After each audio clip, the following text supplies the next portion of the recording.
Good morning students. आज हम बात करेंगे चैप्टर सी। चैप्टर 1 और 2 हमने क्लास में डिस्कस कर लिया है। चैप्टर सी की बात करते हैं, इलेक्ट्रिक पोटेंशियल। आज हम डिस्कस करेंगे, इसमें 4 डेफिनेशन है। उन डेफिनेशन को समझते हैं, फिर डेरिवेशन स्टार्ट हो जाएंगे। फर्स्ट डेफिनेशन है electric potential energy difference. Electric potential energy difference क्या होता है बेटा? सपोज करो ये चार्ज क्यू है, ठीक है, एक दूसरा चार्ज है क्यू नोट है। या सपोज करो ये Q1 है और ये Q2 है, ठीक, ये Q1 और ये Q2। अब आपको Q1 जैसे रेस्ट पे Q2 को मूव करना है। सपोज करो आपने Q2 को A से B तक मूव किया। आपने क्या किया? आप Q2 को A से B मूव कर रहे हैं। आपके पास कोई गिवन चार्ज है Q1, इसके फील्ड के अंदर आप Q2 को A से B तक मूव कर रहे हैं। तो जब आप Q2 को A से B लेके जाएंगे तो आपको कुछ काम करना पड़ेगा। तो आपने जितना भी वर्क किया है वो वर्क किस में हो जाएगा? वो चेंज इन पोटेंशियल एनर्जी होगा, मतलब कि इलेक्ट्रिक पोटेंशियल एनर्जी डिफरेंस के बराबर होगा। हमेशा work done change in potential energy के बराबर होता है बेटा, कभी नहीं होता एनर्जी के बराबर। एनर्जी के बराबर कब होगा? जब इनिशियल एनर्जी 0 हो। तो आपने भी जो वर्क डन किया फ्रॉम A टू B, वो वर्क डन किसके बराबर होगा? चेंज इन पोटेंशियल एनर्जी, मतलब ये पोटेंशियल एनर्जी डिफरेंस होगा। आपने A से B तक जैसे 10 जूल वर्क डन किया, तो A और B की एनर्जी का डिफरेंस कितना होगा? 10 होगा। अब मुझे नहीं पता ये डिफरेंस क्या है, final energy minus initial energy. ये मतलब कि A से B तक का जो वर्क डन होगा वो B और A का पोटेंशियल एनर्जी का चेंज होगा। तो पोटेंशियल एनर्जी डिफरेंस कैसे निकालते हैं? आपको कुछ नहीं करना, जस्ट वर्क डन निकालो। और ये वर्क डन क्या है? इलेक्ट्रिक फील्ड के अगेंस्ट है। ध्यान रखिए, ये work done by the electric field नहीं है, it is the work done against electric field. अब ये वर्क डन कितना होगा ये भी मैं आपको समझाने की कोशिश करता हूँ। इतना समझ आ गया? सपोज करो पहले ये डिस्टेंस कितना है R1, और फिर आप B पे लेके गए तो ये डिस्टेंस कितना हुआ R2। थोड़ा सा दूर बना देता हूँ इसको, क्लियर हो जाएगा। B का डिस्टेंस कितना हो गया R2। मतलब कि हमें A से B लेके जाना है, तो कितना वर्क डन किया वो वर्क डन निकाल लेते हैं। तो पहले हम क्या करते हैं, A और B के बीच में एक स्मॉल डिस्प्लेसमेंट ले लेते हैं P से Q, ठीक है, और ये डिस्प्लेसमेंट है dr P से Q। स्मॉल वर्क डन निकाल लेते हैं। ये जो आज का बेसिक है ये इस पूरे चैप्टर में, मतलब कि इसमें आज की क्लास में, नेक्स्ट 2 क्लास में ये वाला कॉन्सेप्ट बार बार यूज होगा, ध्यान से समझ लेना। P का डिस्टेंस मान लेते हैं R। मैं क्या कर रहा हूँ, मुझे A से B तक Q2 को लेके जाना है। मुझे Q2 को A से B मूव करना है, ठीक है। तो A से B तक का वर्क डन निकालना है। अब मुझे पता है वर्क डन निकालने के लिए मैं स्मॉल वर्क डन निकाल लेता हूँ, क्योंकि फोर्स वेरिएबल है। जैसे हम A से B जाएंगे तो डिस्टेंस चेंज होता जाएगा, तो आपका कूलम्ब फोर्स भी चेंज होता जाएगा, K Q1 Q2 by R²। तो हम क्या करते हैं, स्मॉल वर्क डन निकालते हैं P से Q तक का, और अगेंस्ट देखना है। चलो ये वाला चार्ज, इस चार्ज को Q2 को हम P से Q लेके जा रहे हैं, तो ये Q1 Q2 को किधर? उधर रिपेल करेगा। इलेक्ट्रिक फोर्स इधर होगा, तो इसके अगेंस्ट हमारा फोर्स किधर होगा? हम इधर लगाना पड़ेगा, एक्सटर्नल फोर्स, ठीक है। आगे बात समझ में? तो मुझे निकालना है work done A to B, तो स्मॉल वर्क डन हो जाएगा F एक्सटर्नल डॉट dr, और इंटीग्रेशन करेंगे R1 से R2। A से B जाना है ना, तो R1 से R2 इंटीग्रेशन हो जाएगा। इतना समझ आ गया? कई बुक में आपको ये भी मिल जाएगा। ये दोनों फोर्स इक्वल एंड अपोजिट है, तो मैं एक्सटर्नल फोर्स को क्या लिख सकता हूँ? माइनस F ही लिख सकता हूँ।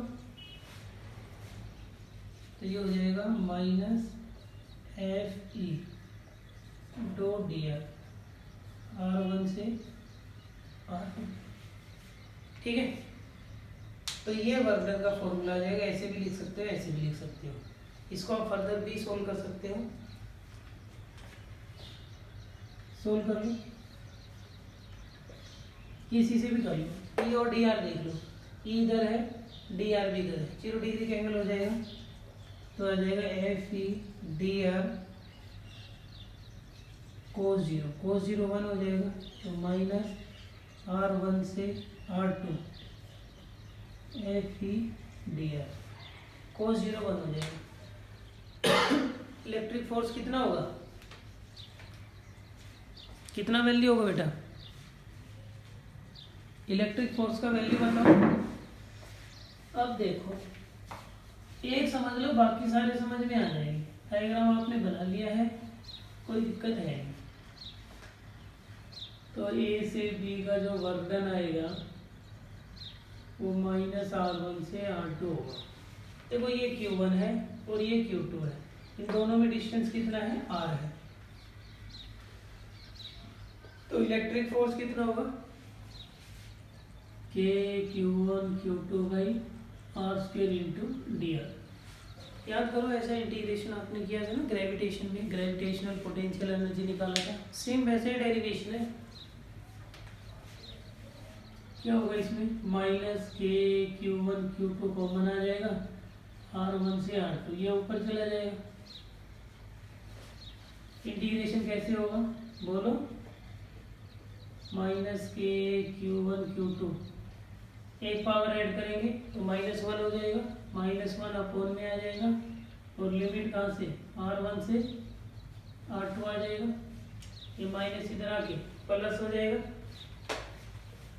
बोलो माइनस माइनस प्लस, और R अपोन में आ जाएगा। तो आ जाएगा K Q1 Q2 1/R, और लिमिट आ जाएगी R1 से R2। ठीक है, upper limit K Q1 Q2 1/R2 minus 1/R1। तो इतना आपने वर्क डन किया। वर्क डन आ गया K Q1 Q2 bracket 1/R2 minus 1/R1। तो ये आपका B और A का एनर्जी का डिफरेंस आ गया है। तो डिफरेंस वर्क डन के बराबर होता है। ठीक है, तो ये डिफरेंस है। लेकिन सपोज करो, डिफरेंस समझ आ गया ना, हमारा टॉपिक यही था, इलेक्ट्रिक पोटेंशियल एनर्जी डिफरेंस क्या होगा, वो इतना होगा, दो पॉइंट के बीच में, K Q1 Q2 final point की पोजीशन माइनस इनिशियल पॉइंट की पोजीशन। ठीक, अब आपसे पूछ लिया जाए कि किसी एक पॉइंट की एनर्जी ही निकालो। अब हम बात करते हैं आगे। अब कुछ नहीं बेटा,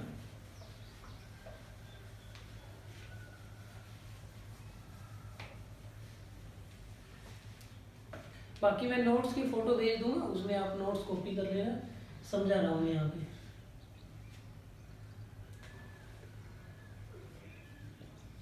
तो ये आपका B और A का डिफरेंस आ गया, K Q1 Q2 1/R2 minus 1/R। Difference आ गया बेटा, बोलो ठीक है ना। ठीक है, अब मुझे B का एनर्जी निकालना है। कैसे निकालूं, मुझे क्या करना है, किसी एक पॉइंट की एनर्जी चाहिए, B की और A की, डिफरेंस आ गया।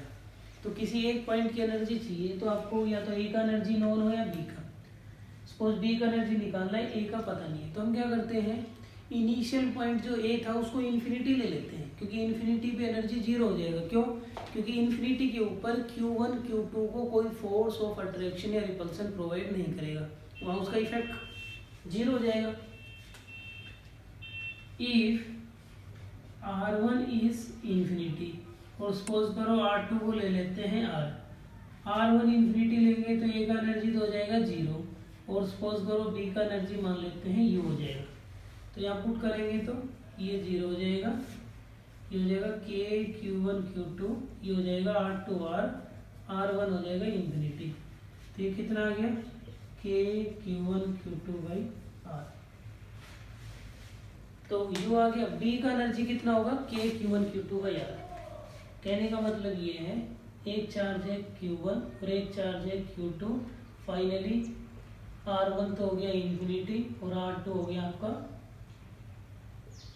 R। तो इनमें ये एनर्जी होगी। तो किसी एक पॉइंट की एनर्जी निकाल रहा हूँ तो यहाँ पे एनर्जी कितनी होगी, बी पे इतनी होगी। तो जब भी आपको किसी पॉइंट की एनर्जी चाहिए तो आपको रेफरेंस क्या लेना होता है, इन्फिनिटी। इन्फिनिटी को 0 लेना होगा तभी आप उस पॉइंट की एनर्जी कैलकुलेट कर सकते हैं। तो पहला टॉपिक था पोटेंशियल एनर्जी डिफरेंस, दूसरा था इलेक्ट्रिक पोटेंशियल एनर्जी। तो ये मैंने यहाँ क्लियर कर दिया। दूसरा टॉपिक ये है इलेक्ट्रिक पोटेंशियल एनर्जी, डिफरेंस नहीं। तो एनर्जी कैसे निकालते हैं किसी भी पॉइंट की, किसी भी चार्ज को इन्फिनिटी से किसी पॉइंट तक लेके आओ और इन्फिनिटी से उस पॉइंट तक लाने के लिए आपने जितना वर्क डन किया वो वर्क डन क्या कहलाएगा, उस पॉइंट की एनर्जी। किसी एक पॉइंट से दूसरे पॉइंट तक जाओगे तो डिफरेंस आएगा, लेकिन इन्फिनिटी से किसी पॉइंट तक आएंगे तो उस पॉइंट का एनर्जी आ जाएगा, क्योंकि ये वाली एनर्जी तो 0 हो जाएगी। तो ये है आपका electric potential energy.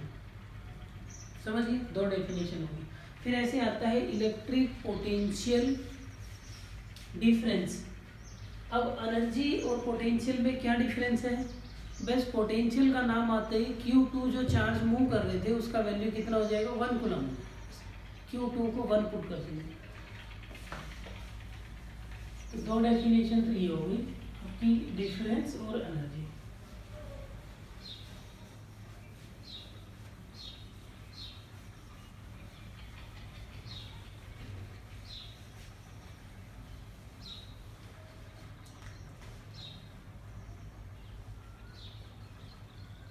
Electric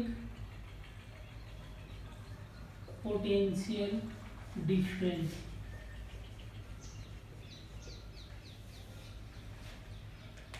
difference भी वही है, जैसे कि अभी मैंने लिखा ए से बी तक का जो वर्क डन था वो कितना आया था, F external dot D R, यही था ना, R1 से R2। आप इसको ऐसे भी लिख सकते हैं minus F E dot D R R1 से R2, ठीक है। और आपने इसको ऐसे भी लिख दिया था B माइनस ई, यही था ना, ये वर्क डन।